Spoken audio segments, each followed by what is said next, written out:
안녕하세요. 이것이 안드로이드다 저자 박상원입니다. 5장 대표적인 뷰 그룹에 대해서 6번째 강좌입니다.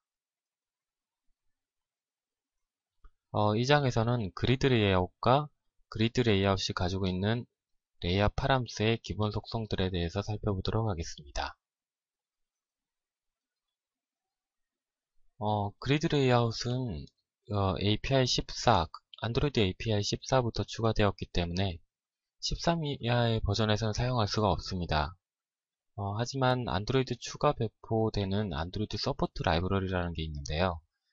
서포트 라이브러리 V7 그리드 레이아웃 라이브러리를 추가하셔서 사용하시면 하이 버전에서도 사용할 수 있습니다. 상세한 내용은 책 5장 뒤편에 추가적으로 설명이 되어 있습니다. 자, 그럼 그리드 레이아웃이 자식 뷰들을 어떻게 배치해 나가는지 먼저 살펴보도록 하겠습니다. 먼저 그림을 통해 살펴보도록 하겠습니다. 그리드 레이아웃이 이제 이 영역에 존재한다고 했을 때 자식 뷰들을 이렇게 배치하면 하나하나씩 이렇게 추가가 되는데요. 현재 같은 경우는 수평 방향으로 추가되고 있습니다. 특정 개수가 초과하게 되면 이렇게 하위로 추가되면서 그 수직 방향으로 자라나면서 계속 추가되게 되는데요.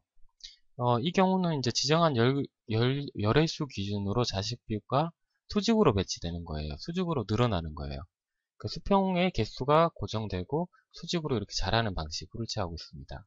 이 반대의 경우도 있는데요. 그리드 레이아웃의 수직 방향으로 오리엔테이션을 설정했다고 했을 때 이렇게 하위로 자라나기도 하고 이제 특정 이제 개수가 초과하게 되면 그러니까 행 개수가 초과하게 되면 이런 식으로 그 수평으로 이렇게 또 자라나기도 해요. 자, 정리해보면 그리드 레이아웃은 자식 뷰들을 배치하는 방식이 크게 두 가지예요. 수평으로 자식 뷰를 배치하기도 하고요. 수직으로 배치하기도 하고요. 수평으로 배치하는 경우 특정 뷰 개수가 초과하게 되면 수직으로 자라나는 구조고요. 수직으로 배치하는 방식의 경우 계속 추가하게 되면 수평으로 자라나는 방식을 취하고 있죠.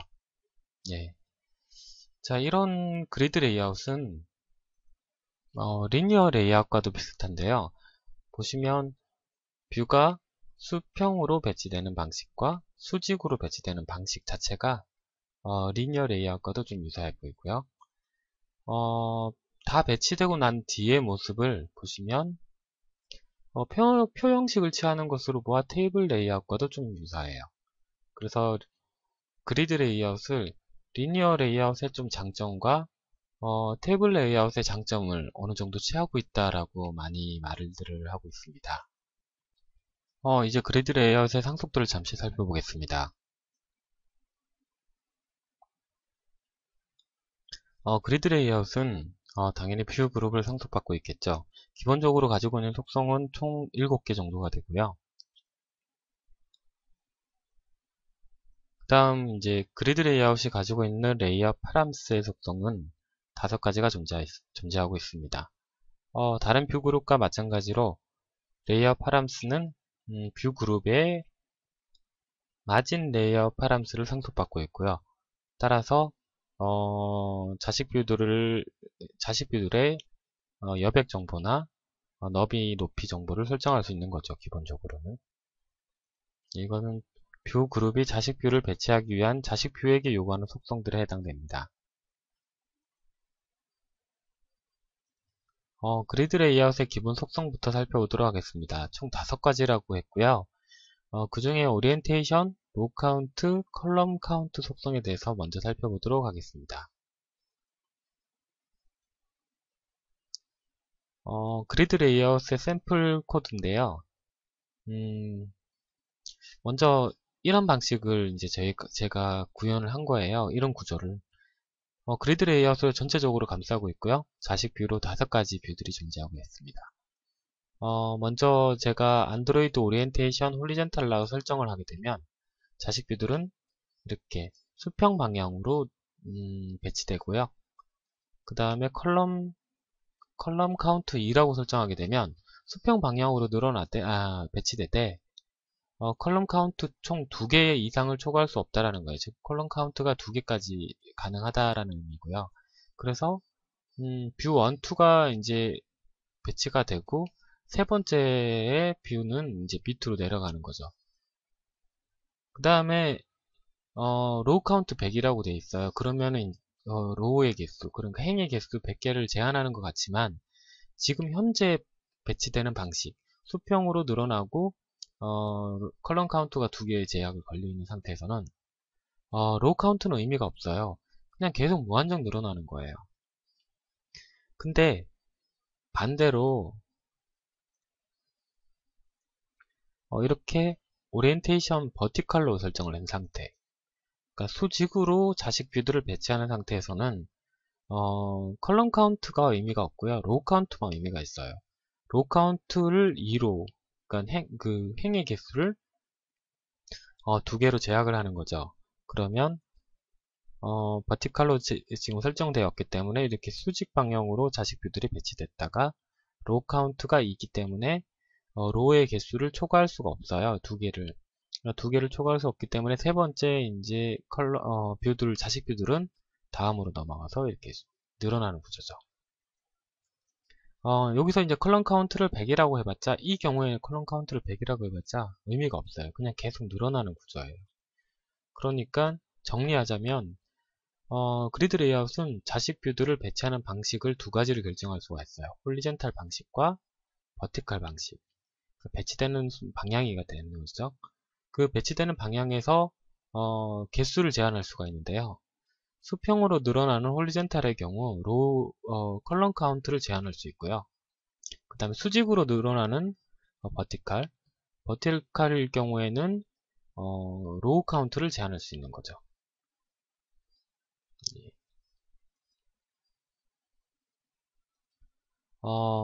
다음은 얼라인먼트 모드 속성에 대해서 설명드리도록 하겠습니다. 자식 뷰들이 이제 배치될 때 자식 뷰 중에 하나를 레이아웃 언더바 마진 레프트 속성을 줬어요. 자식 뷰의 여백을 설정하는 기능이에요. 레이아웃 언더바 마진 레프트 속성은 잠시 상속도를 살펴보면 어느 부위의 속성이냐면 그리드 레이아웃의 레이아웃 파람의 속성은 아니에요. 그리드 레이아웃 파람스가 상속받은 부모 뷰 그룹, 그러니까 뷰 그룹에 해당되죠. 뷰 그룹 중에 마진 레이아웃 파람스의 속성이죠. 기억해 두시면서 보시면 좋아요. 자, 어쨌든 뷰 3의 마진 레프트 50dp만큼 줬기 때문에 이렇게 여백이 생길 거예요. 좌측 여백에. 근데 이렇게 여백이 생기는 거는 얼라인먼트 모드, 얼라인 마진이라는 속성 값을 줬을 때 이렇게 생겨요. 즉, 상하위에 자식 뷰들이 있는데요. 그 상하위의 자식 뷰들은 영향을 주지 않고 뷰 3만 이렇게 여백을 줬죠. 근데 테이블 레이아웃과 유사하다고 했어요. 제가 그리드 레이아웃이 이렇게 평형식을 취하기 때문에. 근데 평형식을 취하기 때문에 자기만 이렇게 여백이 생기지 않고 상하위의 뷰들도 여백이 이렇게 같이 따라서 움직이는 그 표 형식은 원래 그런 특징이 있잖아요. 위아래 셀이 같이 움직이고 좌우측의 셀이 같이 따라 움직이는 뭐 이렇게 수직으로 수평으로 이렇게 여백이 같이 움직이는 그런 특징이 있기 때문에 그것을 지원하기 위해서 얼라인먼트 모드 얼라인 바운즈라는 속성 값이 추가되었어요. 그러니까 존재해요. 이거는 뭐냐면 얼라인 바운즈라는 속성 값으로 변경을 하게 되면 위와 좀 다르죠.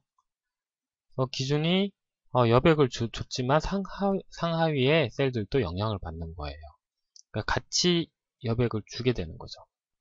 표 형식의 레이아웃을 구성할 때 유용하게 사용될 수 있겠죠. 다음은 그리드 레이아웃 기본 속성 중 컬럼 오더 프리저브드와 로우 오더 프리저브드 속성에 대해서 설명드리도록 하겠습니다. 이 속성 굉장히 난해한 속성 중에 하나인데요. 먼저 살펴보시면 컬럼 오더 프리저브드 속성을 설명하기 위해서는 그리드 레이아웃의 레이아웃 파람스 속성 중 레이아웃 언더바 컬럼을 좀 설명을 먼저 드려야 돼요. 이 속성의 의미는 레이아웃 언더바 컬럼 2라고 설정을 했을 때 뷰2가 원래 1번 1열에 들어가야 되는데 이렇게 띄울 수 있어요. 그러니까 자기가 원하는 열을 설정할 수가 있어요. 2라고 설정하면 0열, 1열, 2열부터 뷰2가 추가가 되는 거죠. 그 하위에는 추가된 뷰 이후로 뷰가 더 계속 추가돼 나가고 있습니다. 정리하자면 레이아웃 컬럼 2라고 줬기 때문에 뷰2는 12번째부터 들어가고요. 그 이후에 추가되고 있습니다. 자, 여기서 이제 컬럼 오더 프리저브드를 true 상태로 줬는데요. 이 기본값이기도 해요. 어쨌든 이 경우에 뷰가 어떻게 배치되는지 한번 살펴보시죠. 오리엔테이션 홀리전탈로 설정한 상태이기 때문에 뷰들을 이렇게 배치되고 있는데 뷰1이 워낙 커가지고 한하면 지금 이게 그리드 레이아웃의 영역인데요. 노란색 부분이 뷰1이 워낙 커서 이만큼 이렇게 배치가 되고 그 뒤에 나오는 빈열과 2열, 3열의 뷰들이 뒤에 보이지 않게 넘어가 버린 거죠. 그러니까 이 노란색 영역밖에 영역을 가득 채웠기 때문에 이렇게 초과돼 버린 거예요. 근데 여기서 컬럼 오더 프리저브드를 펄스로 주게 되면 자 이렇게 겹쳐버려요. 그러니까 뒤에 나왔던 그러니까 뷰2, 뷰3가 지금 뷰1 위로 이렇게 올라와 버렸어요. 되게 특이한 구조죠. 이게 어떤 구조인지 잠시 살펴볼게요. 지금 이 상태인데요. 컬럼 오더 프리저브드를 true로 준 상태는 열 순서를 유지해라는 의미예요. 이 속성 값이. 그래서 0열, 1열, 2열, 3열이 있는데 뷰를 배치하게 되면 이렇게 순서대로 배치가 되는 거예요. 그러니까 열의 순서가 바뀌지 않고 이렇게 0, 1열, 2열, 3열이 이렇게 순서대로 배치가 돼요. 빈열이 있더라고 했을 때도요. 근데 컬럼 오더 프리저브드를 펄스라고 주면 이 열의 순서를 무시할 수 있게 되는 구조가 돼요. 그래서 그 기준이 뭐냐면 0열, 1열이 있다고 했을 때 빈열이 중간에 이제 영역 밖에 이렇게 껴 있다고 했을 때 이 빈열이 꼭 있어야 돼요. 빈열이 추가됐을 때 3열을 이렇게 보이도록 그러니까 보이지 않는 빈열 기준으로 이렇게 옮겨오는 거죠. 그래서 마치 덮어진 것처럼 보이는 거예요. 여기도 보시면 뷰1, 1열, 2열, 3열이 있었는데 빈열이 껴 있었죠. 그 레이아웃 컬럼 2라고 했기 때문에 1열의 열이 비워지고 2열에 들어간 거예요. 이 기준으로 접혀진 거라고 보시면 되는데 2열, 3열이 그대로 이 열이 위로 올라 덮어져 버리는 거죠. 2열, 3열이 이렇게 돼버려요. 자, 그럼 로더 프리저브드 트루 같은 경우는 이것도 똑같아요. 수직으로 배치되는 오리엔테이션이 버티컬인 경우 자 이렇게 했을 때 빈열이 껴 있잖아요. 이거를 펄스로 주면 빈열이 보이는 부분으로 올라와 버려요. 덮어버린다고 보시면 돼요. 굉장히 난해하고 이해하기 어려운 속성 중에 하나고 저자도 처음에 이 속성을 봤을 때 굉장히 필요성을 느끼는 데까지 오랜 시간이 걸렸거든요. 그리고 빈열이 접힌다라는 이런 방식 자체가 좀 특이한 구조기도 하고요. 이 컬럼, 로우, 오더 프리저브드 속성들은 이게 왜 필요한지 정확하게 이해하지 않으면 되게 사용하기가 힘들고 어려워져요. 우선 그리드 레이아웃 기본 속성 중에 이 두 가지 속성이 어떻게 활용되는지 왜 필요한지 살펴보고 넘어가도록 하겠습니다. 먼저 이런 구조가 그려야 된다고 했을 때 이런 레이아웃 구조를 그려야 된다고 했을 때 그리드 레이아웃으로 그린다고 생각을 해보면 수평 방향으로 늘어나게끔 수평 방향으로 이제 오리엔테이션을 홀리젠탈로 설정을 하겠죠. 그 다음에 컬럼을 2라고 했을 거예요. 컬럼 카운트를 2라고 해서 2개 정도까지 늘어나도록 해야 될 것 같아요. 그러면 네임 그 다음에 에디트 텍스트가 추가될 거고 그 다음 수정 버튼이 추가될 거고 추가 버튼이 추가될 거예요. 이렇게 될 건데 근데 이게 삭제 버튼이 세 번째 열이 돼버리니까 밑으로 내려와 버리는 거죠. 이렇게 열 기준으로 정렬을 해버리면 그럴 경우 이 삭제가 좀 맞지가 않죠. 이 구조처럼 쓸 수가 없는 거예요. 자 그러면 3열 그러니까 수평으로 이제 자식 뷰가 추가되는 오리엔테이션을 버티컬로, 홀리젠탈로 준 상태에서 열의 카운트만 3으로 바꿨다고 해봐요. 자, 이렇게 했을 때, 지금 보시면 네임을 추가하고 2, 3, 그러니까 0열, 1열, 2열이라고 했을 때, 이 열들을 합칠 수가 있어요. 그 합치는 기능이 있어요. 그 그리드 레이아웃에서는. 그래서 합쳐서 열 카운트를 3이라고 해가지고 이거 두 행을 합쳐서 하나로 했을 때 배치가 됐죠.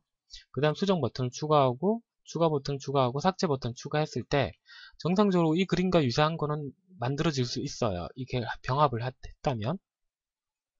근데 문제는 이 열 기준선이에요. 표 형식을 취하기 때문에 그리드 레이아웃은 네임, 그 다음에 추가 버튼, 삭제 버튼이 이렇게 맞추다 보면 이렇게 뒤죽박죽 되죠. 그러니까 좀 정확하게 이쁘게 수정, 추가, 삭제 버튼이 배치가 되지 않고 위의 열을 맞추기 위해서 이렇게 뒤죽박죽이 돼버려요. 자, 이때 프리저브드 속성이 필요한데요. 어떻게 하냐면 오리엔테이션 홀리젠탈로 줬고 로우 카운트를 컬럼 카운트를 6이라고 줬어요. 6이라고 주고 컬럼 오더 프리저브드를 펄스라고 준 상태예요. 자, 거기서 이제 텍스트 뷰를 exit 텍스트를 배치하고 버튼을 또 추가적으로 배치하게 되는데요. 어떻게 되는지 한번 살펴보시죠.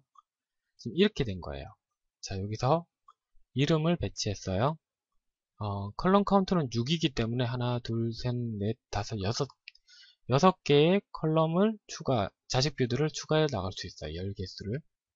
자, 이름을 텍스트 뷰로 추가했고, 그 다음에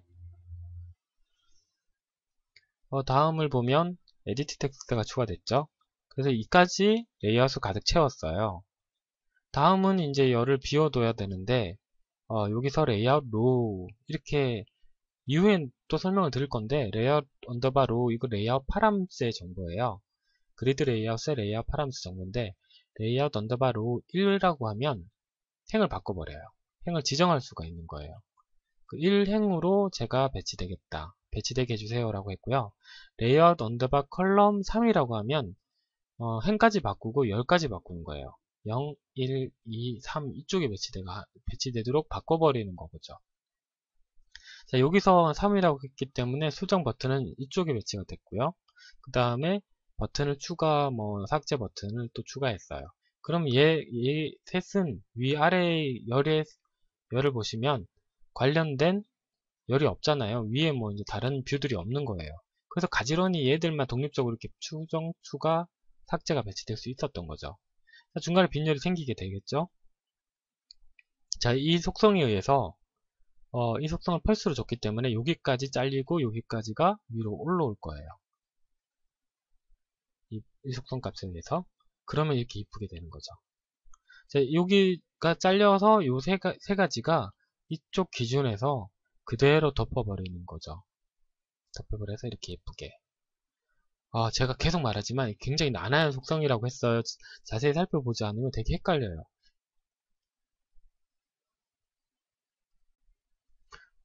그렇다면 이 어려운 속성이 굳이 쓸 필요가 있을까요? 사용하기도 불편하고 만약에 제가 이 속성을 알고 있는 상태에서 특정 화면을 꾸민다고 했을 때 직접 쓰면서도 되게 헷갈려요. 그래서 막 이렇게 접힌다라는 아까 이전에 배웠던 이런 부분 근데 또 안 쓸 수는 없죠. 아까 이 구조화처럼 이렇게 위의 열의 기준을 이제 벗어나고 싶을 때 위의 열에 아래 열에 그 영향을 주고 싶지 않을 때 이럴 때 반드시 필요하잖아요. 이렇게 써야 되잖아요. 그래서 또 안 쓸 수도 없고 쓰자니 너무 어렵고 막 쓰다 보시면 이제 레이아웃을 많이 만들다 보시면 그리드 레이아웃을 꼭 써야지 하고 쓰다가 보면 리니어 레이아웃이나 relative면 되게 간단한데 오히려 이런 그리드 레이아웃이 되게 어려워요. 그래서 자꾸 꺼리게 되는 거죠. 그 꺼리는 속성이 과연 많이 쓰여질까요? 많이 찾게 되지 않을 거는 분명한 사실이 되는 거죠. 그래서 그런지 그리드 레이아웃은 나온 지가 꽤 됐음에도 불구하고 많은 개발자들이 사용을 하는 경우가 없어요. 그러니까 많이 잘 안 쓰시더라고요. 물론 저자도 느끼고 다른 리니어 레이아웃이나 렐러티브를 이용하지 굳이 그리드 레이아웃을 쓰는 경우는 별로 없었어요. 근데 뷰 그룹 중에 가장 대표적인 뷰 그룹이 뒤에 레이아웃이 붙은 레이아웃 뷰 그룹들이거든요. 이같이 리니어 레이아웃, 렐러티브 레이아웃, 프레임 레이아웃, 뭐 테이블 레이아웃, 그리드 레이아웃 이런 게 들어가죠. 레이아웃이 붙은 뷰 그룹들은 아주 기본이 되는 레이아웃 뷰 그룹이에요. 굉장히 활용도가 높기 때문에 레이아웃이라고 이름을 붙일 정도로 활용도가 높은 거죠.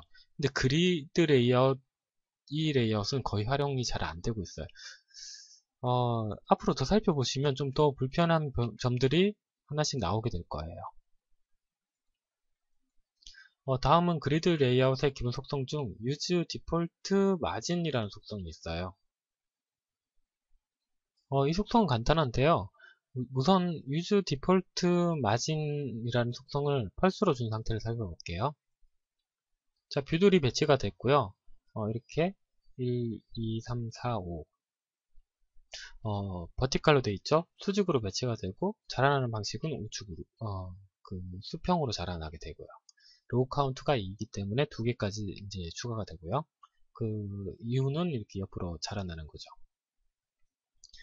자, 여기서 use default margin을 펄스로 되어 있는 것을 true로 바꿨을 때 지금 보시면 좀 여백이 더 생겼죠.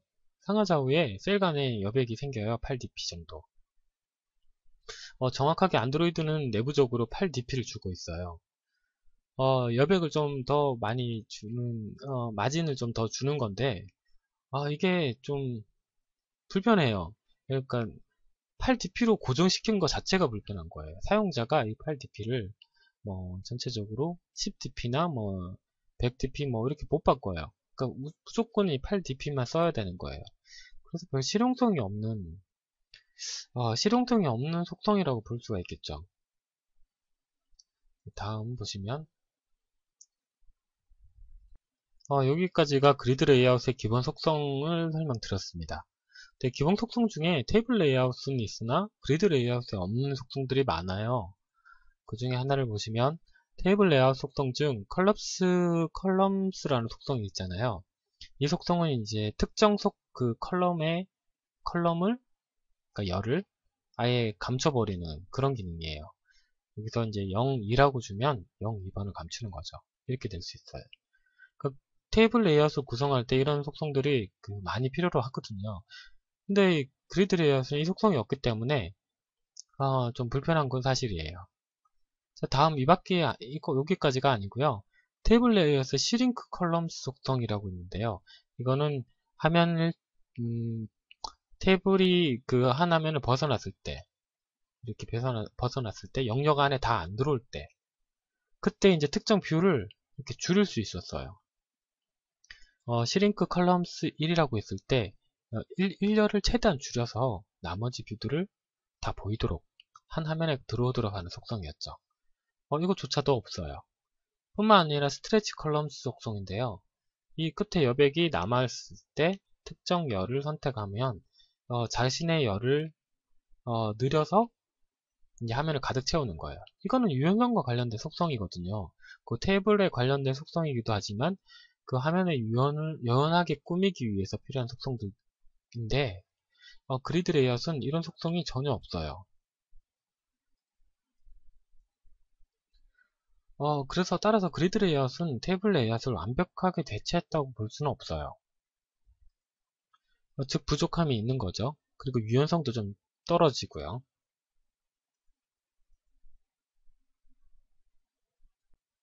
예, 지금까지 그리드 레이아웃의 기본 속성에 대해서 살펴보았습니다.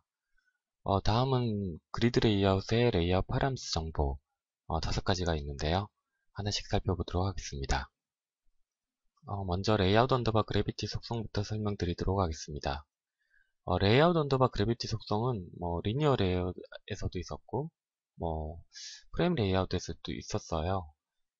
즉 자식 뷰의 중력 방향을 결정하는 속성이죠. 그리드 레이아웃에서도 레이아웃 언더바 그래비티 속성이 의미하는 내용은 다르지가 않습니다. 예제에서 보시면 레이아웃 언더바 그래비티 속성을 라이트를 주고 있습니다. 그 결과를 보시면 5번째 뷰 그러니까 자식 뷰의 영역에서 자식 뷰가 5번째 뷰가 오른쪽으로 정렬되는 걸 볼 수 있습니다. 이 밖에 필 홀리젠탈이라는 속성도 있는데요. 이건 홀리젠탈로 정렬을 그러니까 채우는다라는 의미예요. 좀 정렬과 의미가 좀 다른 것 같은데 이게 좀 조합된 속성 값이라고 보시면 돼요. 이후에 다시 설명드리도록 하겠습니다. 여기서 필 버티컬이라고 하시면 이렇게 수직으로 가득 채우고 있어요. 정렬과는 좀 무관한 것 같은데 관계가 있거든요. 또 계속 살펴보도록 하겠습니다. 필이라고 하면 이제 가득 채우는 거죠. 레이아웃 언더바 그래비티 속성값 중에는 여러 가지가 있는데 앞에 거는 뭐 탑, 바텀, 레프트, 라이트, 버티컬, 센터, 호리젠탈, 센터 같은 값들은 앞에서 좀 배웠어요. 근데 여기서 새로 나온 버티컬, 필 홀리젠탈 이렇게 채운다라는 느낌의 속성은 처음 보는데 그 의미를 보시면 필 홀리젠탈의 경우 레프트와 라이트 속성이 같이 주는 속성이에요. 그러니까 레프트의 중력 방향을 설정하고 라이트까지 설정하니 이렇게 쭉 늘어나는 거죠. 그래서 이름을 또 하나를 지은 거예요. 필 홀리젠탈이라고. 근데 이 속성은 내부적으로 레프트 속성과 라이트 속성 값이 조합된 값이에요. 뭐 필 버티컬의 경우에도 탑과 바텀이 조합된 그런 속성 값이죠. 필은 뭐 레프트, 라이트, 탑, 바텀이 다 조합된 내부적으로도 이 속성값 4개가 조합돼서 설정하게 돼요. 다음은 레이아웃 파람스 속성 중에 레이아웃 언더바 로우, 레이아웃 언더바 컬럼 속성을 설명드리도록 하겠습니다. 기본 속성을 뭐 설명하면서 약간 좀 언급을 했던 내용인데요. 그 내용을 살펴보면 자식 뷰가 레이아웃 언더바 로우, 레이아웃 언더바 컬럼 속성을 1이라고 지금 두 번째 뷰에 설정하고 있습니다. 이러면 두 번째 뷰가 로우를 그러니까 행을 1행으로 이동하시고요. 이동되고요. 컬럼이 그러니까 열이 1인 곳에 그곳에부터 이제 그곳에 자기의 뷰를 포함시켜 달라는 의미죠. 그러니까 자식 뷰가 추가될 때 행과 열을 설정할 수가 있어요. 원하는 행과 열을. 그래서 이렇게 임의적으로 로우를 1, 컬럼 1을 줬을 때 이제 그 위치에 뷰2가 배치되게 되고요. 이후에 추가되는 자식 뷰들은 변경된 자식 뷰의 기점으로 이렇게 하나씩 계속 추가가 됩니다. 그러니까 여기는 계속 비워지게 되는 거죠. 설정된 이전에 그 채워지지 않은 그곳의 셀은 비워지게 됩니다.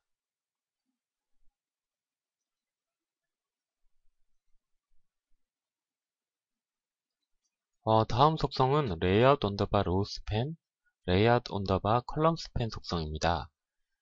테이블 레이아웃을 배우시면서 앞장에서 배우시면서 행의 한 행의 셀을 합치는 기능, 그러니까 레이아웃 언더바 스팬이라는 기능을 배우셨을 거예요. 그거와 좀 관련이 있는데요. 그리드 레이아웃에서도 어떤 행과 열을 합치는 그런 기능이 있어요. 먼저 레이아웃 언더바 컬럼 스팬 같은 경우는 두 개의 컬럼을 합칠 수가 있는데요. 지금 2라고 했을 때 첫 번째 들어갈 곳이 원래 뷰1이 여기인데 2라고 하면 앞 셀의 내용과 합치게 되어 있어요. 그러니까 두 셀을 합쳐서 하나의 셀로 보는 거죠. 자, 그 다음에 로우 스팬 같은 경우는 원래 이제 뷰1이 여기까지 들어갔으니 뷰2는 다음 여기에 들어가야 되는데 레이아웃 언더바 로우 스팬 2라고 주면 행을 합쳐버려요. 행에 있는 셀을. 그러니까 지금 2라고 했기 때문에 두 가지 셀이 행의 두 가지 셀이 합쳐진 거죠. 그래서 하나의 셀로 되고 뷰2가 배치되었습니다. 그 다음에 뷰3, 뷰4가 있는데 뷰3, 뷰4는 이제 얘가 찼지만 그 다음 행으로 내려가서 3, 4가 차게 된 거죠. 이 테이블 레이아웃의 단점이 이렇게 로우 스팬이 없었어요. 그러니까 행과 합치는 이런 기능이 없었는데 그리드 레이아웃에는 이제 로우 스팬과 컬럼 스팬이 분리되어 있고 행과 열을 합치는 그런 기능이 추가된 거죠.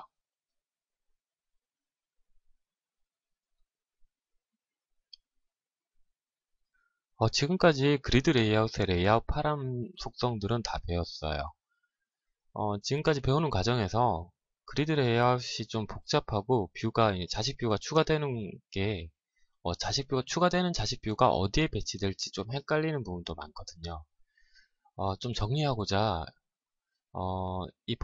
지금 현재 보이는 복잡한 자식 뷰가 추가된 구조에서 새로운 7번째 뷰가 추가된다고 했을 때 어떤 논리로 자식 뷰가 배치되는지 한 번 더 살펴보도록 하겠습니다.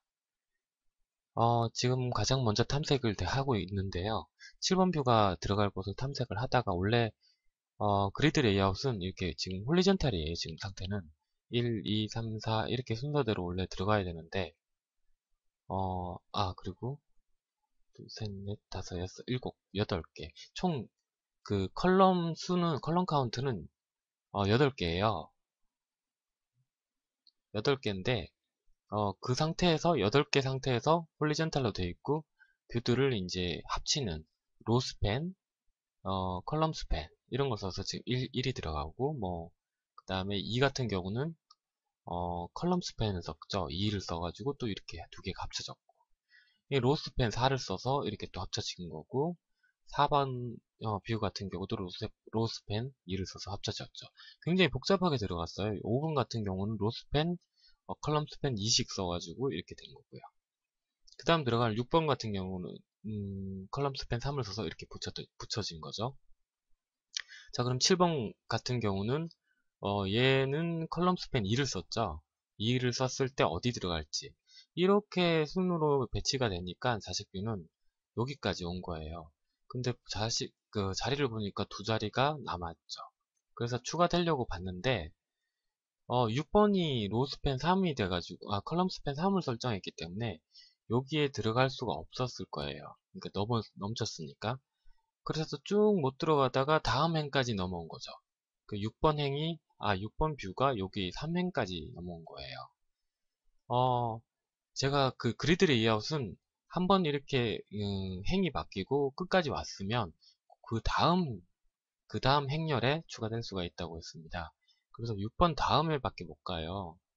그래서 여기도 추가가 7번은 못 되고 6번까지 온 곳 위치부터 다음에 들어가려고 봤더니 탐색 시작점이 이제 여기부터가 되는 거죠. 근데 얘가 이제 컬럼 스팬에 2를 했기 때문에 3번에 가려서 넣을 자리가 없어요. 그러면 여기가 이제 또 그 다음 자리는 3번 자리가 되니까 안 되고요. 4번 자리까지 이제 이곳 위치까지 탐색이 시작됐는데 이 위치를 보니까 컬럼 스팬 2를 했을 때 자리가 들어갈 수 있어요. 그래서 이곳까지 와서 7번은 이곳에 들어가는 거죠. 자, 이렇게 들어가는 그 자식뷰의 배치 원리를 조금 이해하고 계셔야지 그리드 레이아웃을 자유롭게 좀 배치할 수 있거든요. 지금 이 배치되는 구조는 저자가 한번 만들어 봤어요. 내용을 살펴보시면 이렇게 되는데 첫 번째 한 가지만 보시면 텍스트라 해서 그 내용을 1번 버튼뷰로 전부 다 썼거든요. 텍스트 사이즈 줬고 위드스 하이트 줬고 로우 스팬 2를 줬죠.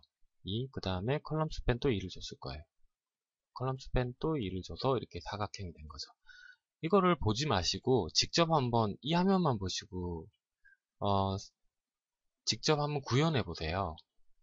구현하시면서 좀 문제가 많이 생길 거예요. 생기면서 시행착오도 많이 겪게 되고 이 정도 하나 만들어 보시면 그리드 레이아웃을 만들면서 이제 좀 부족한 점은 쉽게 해결이 될 거예요. 분명히 쉽지는 않습니다. 절대로 보지 마시고 한번 따라 해보시는 게 좋을 것 같아요. 자, 그 다음에 그리드 레이아웃에 대한 설명은 끝났는데 그리드 레이아웃을 위한 도우미 뷰가 하나 있어요. 뷰라고 하면 텍스트 뷰, 버튼, 이미지 뷰, 이런 것들이 있는데 그리드 레이아웃을 그러니까 그리드 레이아웃만을 위한 뷰가 하나 더 추가됐거든요. 스페이스 뷰라고 있습니다. 스페이스 뷰에 대해서 살펴보도록 하겠습니다. 왜 필요하냐면요. 이 뷰가 그리드 레이아웃은 이렇게 저장할까요? 라는 이제 뷰를 하나 텍스트를 넣었어요. 그 다음에 뷰고 그 다음에 저장 버튼, 취소 버튼 이런 것들을 채워 넣었을 때 이쪽 저장할까요? 라는 그 텍스트 뷰는 제일 좌측에 붙고 저장 취소 버튼은 우측에 붙고 이것을 공백으로 주고 싶을 때가 있어요. 그러니까 즉 화면을 가득 채우는 거죠. 중간에 공백이지만 이 부분은 자유롭게 늘어나서 화면을 가득 채우고 싶어요. 즉 공백을 주고 싶은 건데 이때 바로 이럴 때 그 그리드 레이아웃은 해결 방법이 없어요. 중간에 공백을 끼우게 되면 공백 자체를 그리드 뷰는 인식을 못해요. 그래서 딱 붙어버려요.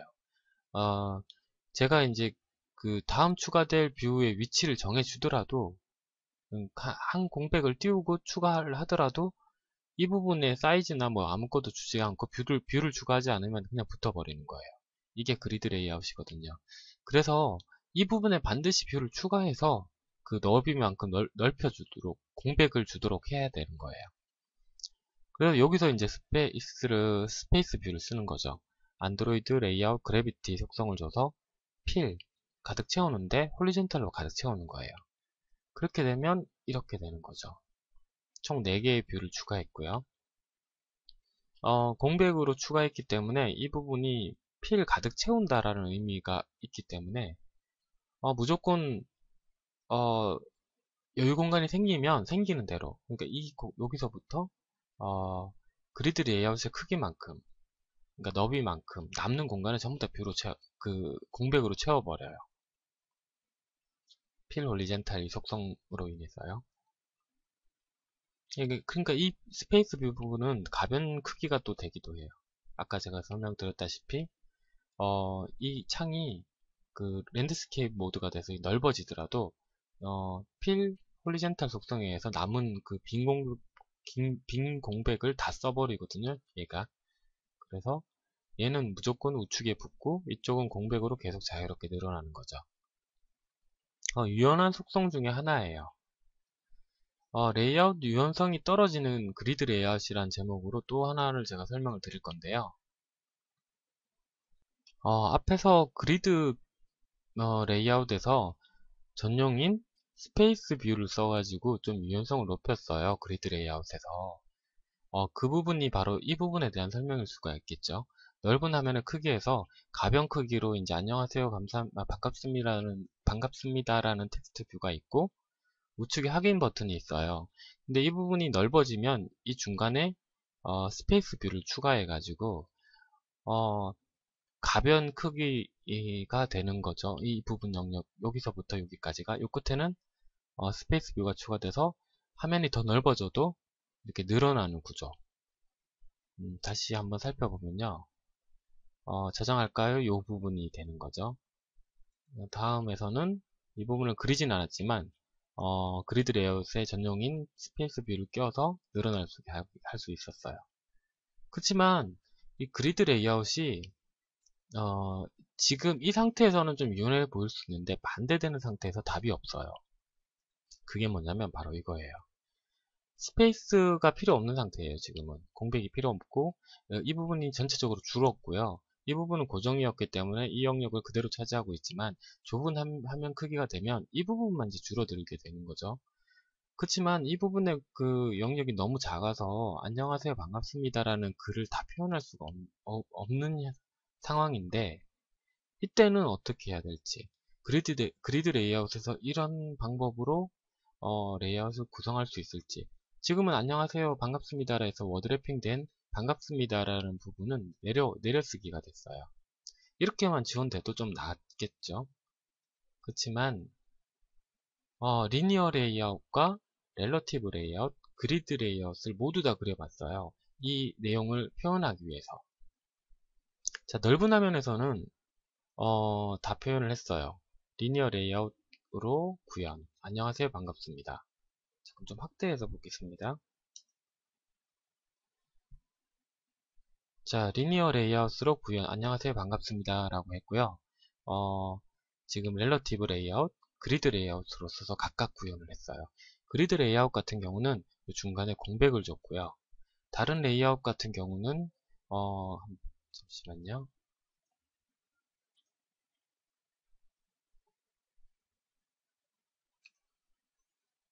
리니어 레이아웃 같은 경우는 웨이트를 줬죠. 앞서 설명했지만 웨이트 속성이 굉장히 유용하게 쓰인다고 했어요. 텍스트 뷰에 넣고 위드스 너비를 제로로 준 다음에 웨이트를 1로 주면 가변으로 이렇게 늘어나는 거죠. 텍스트 그 옆에 버튼 같은 경우는 이제 웹 컨텐츠를 해서 자기 컨텐츠 크기만큼 고정해서 받고요. 자, 그 다음에는 렐러티브 레이아웃이 있는데 렐러티브 레이아웃은 웨이트 속성이 없다고 했어요. 그래서 어떻게 처리를 하냐면 레이아웃 언더바 얼라인 페어런츠 레프트 속성과 그 레이아웃 언더바 투 레프트 오브라는 속성 두 가지 속성을 줘서 유연한 속성으로 만들 수 있다고 했습니다. 잠시만 보시면 즉 이 텍스트를 영역의 크기를 페어런츠 왼쪽에서 정렬을 하고 왼쪽에 이제 페어런츠 옆에다가 붙이게 되고요. 그 다음에 이 뷰의 오른쪽에 있는 버튼 뷰 크기만큼 그러니까 여기서부터 여기까지 정렬을 시켰어요. 그래서 이제 이렇게 늘어나서 자기 영역은 유연하게 계속 늘어날 수 있는 거죠. 버튼은 우측에 배치가 되고요. 앞서 설명드렸기 때문에 이해가 되실 거예요. 근데 그리드 레이아웃은 여기서 제가 스페이스를 넣었다고 했습니다. 지금까지는 문제가 없어 보이는데 잠시 제가 웨이트 속성을 썼고요. 이거는 이제 자기 기본 속성을 썼어요. 그 다음에 그리드 레이아웃 같은 경우는 스페이스를 제가 쓴다고 그랬고요. 이 부분의 공백을. 자, 근데 이제 화면이 줄은 경우를 살펴보죠. 화면을 이제 제가 랜드스케이프에서 포트레이트 모드로 아니면 혹은 뭐 작은 화면의 크기의 디바이스에 탑재시켜서 실행시켜 보시면 또 확대를 잠깐 해보겠습니다. 리니어 레이아웃 같은 경우는 웨이트 속성을 줬기 때문에 자동으로 이렇게 여기 끝에 차고 나머지 공간은 자기가 차지해서 이렇게 내려와요. 내려쓰기가 돼요. 렐러티브 레이아웃도 버튼은 우측에 붙고 자기 자신은 왼쪽부터 버튼 우측까지 붙어서 줄어들면 크기가 자동으로 줄어들어서 워드래핑이 돼서 내려와요. 어쨌든 요 영역, 빈 영역, 여기서 버튼의 왼쪽부터 화면에 그러니까 자기 뷰 그룹의 왼쪽, 그다음 버튼의 오른쪽에 있는 여기 부분까지 늘 차지한다라는 의미이기 때문에 그렇죠. 근데 그리드 레이아웃은 없어요. 그런 기능이. 지금 현재 여기에 스페이스 뷰가 끼어 들어가 있을 거지만 공백이 여유 공간이 없으니까 스페이스 뷰는 그냥 제로일 거예요. 그리고 컨텐츠 형성은 늘어만 나겠죠. 근데 버튼의 경우는 우측에 붙어라 뭐 좌측에 붙어라는 기능도 없고 그래서 이거 화면을 넘어가 버려. 이 컨텐츠 늘어나면서 계속 늘어나기만 하지 다른 레이아웃처럼 이렇게 딱 맞도록 화면을 가득 채워서 버튼은 고정시키고 우측에 이런 기능이 없어요. 그래서 굉장히 유연하지가 못한 거예요. 그럼 뭐 이런 환경이 아닐 때만 뭐 쓰지 그러지만 늘 말씀드렸다시피 다른 그 레이아웃을 설명하면서도 지금 눈에 보이는 이런 레이아웃이 가장 많이 쓰이거든요. 그 화면을 구성할 때 있어서. 그래서 그리드 레이아웃에 이런 기능이 제어를 못한다라는 부분은 큰 단점이에요. 뭐 이런 이유 때문인지 그리드 레이아웃은 많은 개발자들이 사용을 현재 하고 있지 않고요. 기존에 오픈된 많은 소스들을 저자가 이렇게 찾아봐도 그리드 레이아웃을 활용해서 만든 화면은 거의 보지 못했어요. 저는 이게 꼭 활용해야 된다는 정도를 떠나서 뭐 그리드 레이아웃을 그러니까 레이아웃 중에 뷰 그룹의 레이아웃이라고 이름 붙인 가장 대표적인 뷰 그룹이 된 거지만 그리드 레이아웃이 뭐 구글에서도 야심차게 내놨을 수도 있어요. 하지만 이제 개발자가 많이 쓰지 않는 뷰 그룹은 이게 과연 그 의미가 있을지는 좀 생각해 볼 문제거든요. 저자가 이거는 꼭 쓰지 말라고 하거나 아니면 뭐라고 이렇게 규정하기는 어려워요. 분명히 다른 측면에서 장점은 있고 그 장점을 저자가 발견을 하지 못할 수도 있기 때문이죠. 어쨌든 이 부분은 여러분한테 제가 생각을 맡기는 게 좋을 것 같아요. 지금까지 그리드 레이아웃에 대한 설명을 마쳤고요. 다음 강좌는 7번째 강좌가 될 거고요. 어떤 내용을 설명드리자면 지금까지 배웠던 뷰 그룹 6가지가 있었죠. 6가지의 장단점을 좀 살펴보고 한번 저자가 특정 레이아웃을 화면에 그려보는 그러니까 화면 레이아웃 XML을 작성해보는 그 단계를 설명드리도록 하겠습니다. 수고하셨습니다. 감사합니다.